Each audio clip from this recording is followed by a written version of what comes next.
Het evangelie van Jezus Christus zat Markus dat beschreven had.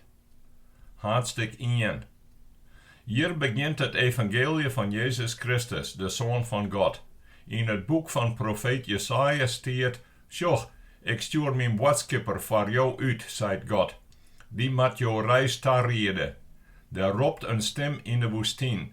Meitsje de wij voor de Heere rij, meitsje zijn paden rocht." Zo begon Johannes de Doper dan zijn wurk in de woestijn.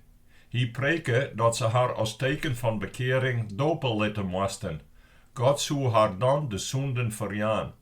Hele Judea en alle Jeruzalemmers roenen naar hem uit, lieten haar troch hem dopen in de Jordaan en beleerden haar zonden. Johannes hield klein van kamelen hier aan, een lerende gurle om een mul, en hij eet springhwannen en wilde hunnig. En wat er verkundige wie ditte: "Na mij komt hij die sterker is als ik. Ik ben net goed genoeg om mij voor hem te bogen en om hem de riem van de sandalen los te meitsjen. Ik doop je met mijn wetter, maar hij zal je me dopen met heilige geast." In die dagen kwam Jezus daar, uit Nazareth in Galiléa, en waar troch Johannes doopt in de Jordaan. Meter uit het wetter opriesde, zag er de hemel iepenskoren en de geast als een douw op hem del saaien. Doe klonk het uit de hemel wij: "Do bist mijn zoon, mijn inleven jongen. Ik ben zo wies mij die." Voort daarna droeg de heilige geest hem de woestijn in. 40 dagen lang bleef er daar. Hij was troch de Satan hefke, libbe tussen de wilde beesten en de engels stieren voor hem klaar. Nadat Johannes oppakt weer, ging Jezus naar Galiléa toe en verkondigde Gods boodschap. Hij zei: "Het is zover, het Godsrijk is dichterbij komen. Bekeer je me en leeuw het blijd boodschap." Doet hier eens bij de mar van Galiléa langs roen, zei er Simon en die zijn broer Andreas op een mar aan het Festje. Het wien een fiskerlui. Jezus zei tegen haren: "Volg je mij. Ik zal meeste fiskers van je meitsje." Voort en dadelijks lieten ze de netten liggen en gongen met hem. Een voeg eindje verder zag er Jacobus, een zoon van Zebedeus, en zijn broer Johannes, die het in de boot de netten nazagen. Dadelijks raper haren. Ze lieten haar Heit Zebedeus in de boot met zijn feinden achter en volgen hem. Ja roenen naar Cafarnaum. De eerste sabbat al ging er naar de synagoge en joeg onderjocht. De meesten jedden er nu weer van op, want hij deed dat als een man van gezag en net als de wetleraars. Nou weer de krekte man in haar synagoge die een kwade duivel in hier. Die begon te razen. "Wat hebben jou met u te krijgen, Jezus van Nazareth? Binnen jou komen en breng u in het verder? Ik weet wel wat jou binnen, Gods heilige." Jezus spreekt hem vast aan en zei: "Houd die stil en ga niet hem wij." De duivel squadde de man heen en weer en mijn lood gebeer ging er uit hem wij. Ze stieren alle jaren versteld en vregen een waar oor en weer: "Wat houdt dit in? Zo leren is nee, het giet mij gezag. Hij commandeert de duivels in die jouwe om zijn sissen." En de ropt van hem ging als diggelvuur hele Galiléa troch. Zo gauw ze uit de synagoge kwamen, gingen ze bij Simon en Andreas in de huis. Jacobus en Johannes waren er ook bij. Simon ziens kwanmem lei mij de koorts op bed, en voort begonnen ze daartje hem oer. Hij ging erheen, kreeg haar bij de hand beet en holp haar ûnreine. De koorts ging haar aan en ze beginnen haren. De jongens, doet de zinnen ondergang, brachten de meesten alle zieken en bezetenen bij hem. De hele stad klofte om het door geer. Gans lui met allerhande kwalen makken er beter en ietelijke duivels banden eruit. Maar hij liet haar net ontwet, omdat ze wisten wat hij wie. In een iere maand, het weer nog aardig tjuster, kwam er van bed en ging naar buiten. Hij zocht een stil plak op en bidde daar. Simon en zijn maten zochten om hem. Doet ze hem vonden, zeiden ze: elke een zieket om jou. Maar hij zei tegen haren, liet us eer naar oors heen gaan, naar de dwarpen hier dichterbij, dan verkondig je ik daar mijn boodschap ek. Maar dat doel wie ik de Rome's op uitgien. En hij preke in haar synagogen, hele Galiléa troch, en bande de duivels uit. Er kwamen melaatsken in bij hem, die voel voor hem op een knibbels en vregen help met de woorden, als jou wolle, kennen jou mij beter meitsje. Jezus hier tegen mij hem te dwaan, stiek de haan uit, rekke hem aan en zei, goed, ik wil het, wordt beter. Op slag gong de lepra hem aan en hij wie weer beter. Jezus stuurde hem dadelijks voort en lei hem hut op, denk erom en er mag geen 1 uur praten. Maar liet die zien aan de priester en breng als offer voor de zuivering wat Mozes vastgekregen had. Dan hebben ze een bewijs.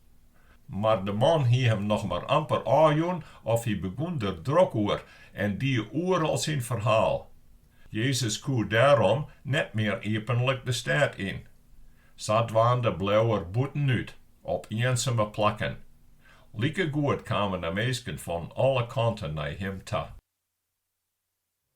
Haadstik 2. Doet Jezus en die man nog nijtijd in Kafana en waarom kwam, en de lui jedden dat er thuis komen weer, kwamen er zoveel mensen bij waar dat er weer om het door geen romte meer. En hij verkondigde haar het evangelie. Toen woonde een fjouwerman die een lammen indroegen naar hem toe.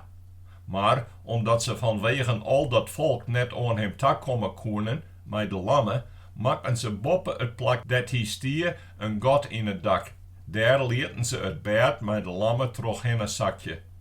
Doet Jezus haar vertrouwen zeg, zei het in de lammen, beste vreun, die zonden worden verjoen.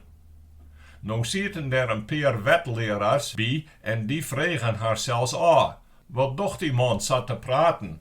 Het is Gods lasterlijk wat er zijt. Waar oors kan zonden verjaan als God alleen? Jezus vernam op slag dat ze soks in haar omgaan lieten en zei, waarom zitten je me daaronder en waar zo oor te praten? Wat is makkelijker, tjen de lammen te zeggen, de zonden worden die verjoen, of te zeggen, kom ûnreine, krijg die bed op en gaan die wegen. Maar om jem schen te litten dat de meeste zoon op Ierde de macht had zonden te verjaan, daarom zei het tjen de lammen, ik sis die, kom ûnreine, krijg die bed op en ga naar huis. De man kwam ûnreine, kreeg zijn bed op en wilst allemaal het zeg, ging er voort. Dat elke een stier versteld, verheerlijke God en zei, soks heb je nog nooit jeder zien.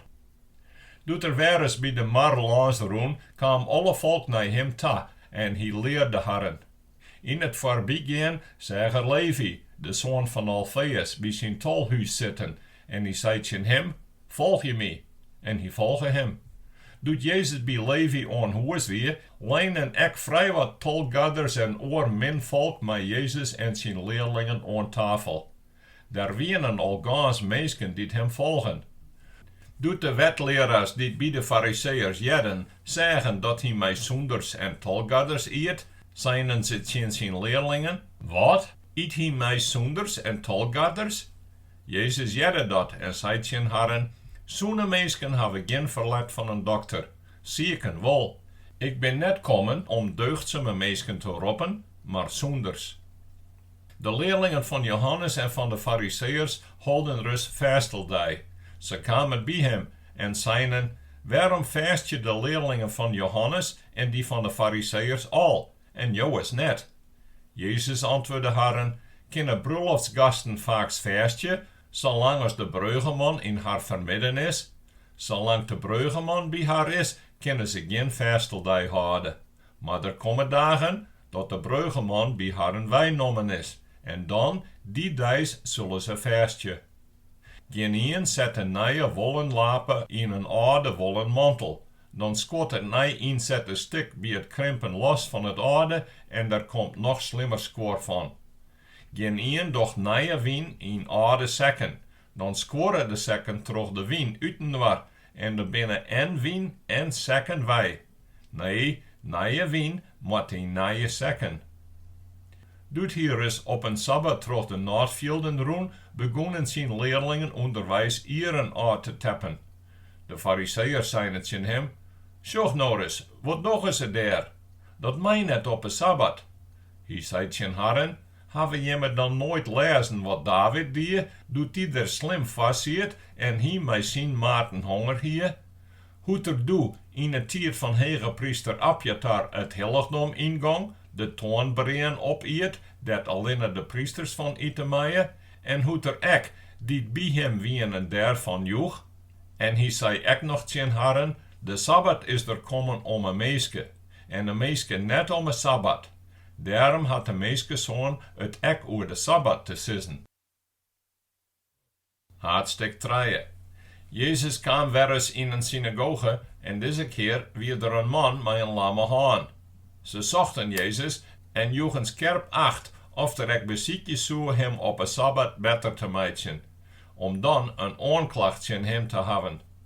Jezus zei tegen de man met de lamme haan, "Kom hier eens midden tussen u zien." Du zei tegen Herren, "Wat mij men op sabbat jeder, goed waan of kwee, een meeske redden of hem deermeidje." Ja, holden haar stil. Lulk en tegelijk vertretelijk om haar huddens zagen de omstanders aan. Du zei tegen de man, "Stek die haan uit." Dat dier en de haan wie weer beter. De fariseërs roenen naar buiten en lijnen voet met de Herodianen oer hoe ze hem van kant meitsje zoenen. Doet Jezus met zijn leerlingen voortgang de kant van de mar uit, roen een grote kloft meisken uit Galiléa achter hem aan. Ek uit Judea, Jeruzalem, Idumea, oore kant de Jordaan wij en uit de omkreten van Tyrus en Sidon kwam een grote mannichte op hem te zetten, want ze jedden overal wat hij deed. Hij zei tegen zijn leerlingen dat ze een boordje voor hem ree houden moesten vanwege al dat volk, oors konden ze hem wel plat truwen. Hij hier om het al zoveel meesken beter maken, dat elke een die een kwaal hier krong naar voren om hem aanrijden te kennen. Ek de duivels voelen voor hem op de knibbels als ze hem zagen en roepen, "Jo binnen de zoon van God." Maar hij was geharren dat ze uit nog een net sissen mochten water weer. Hij ging bij de berg op en roep de mannen die hij zelfs mij hebben woe, die kwamen bij hem.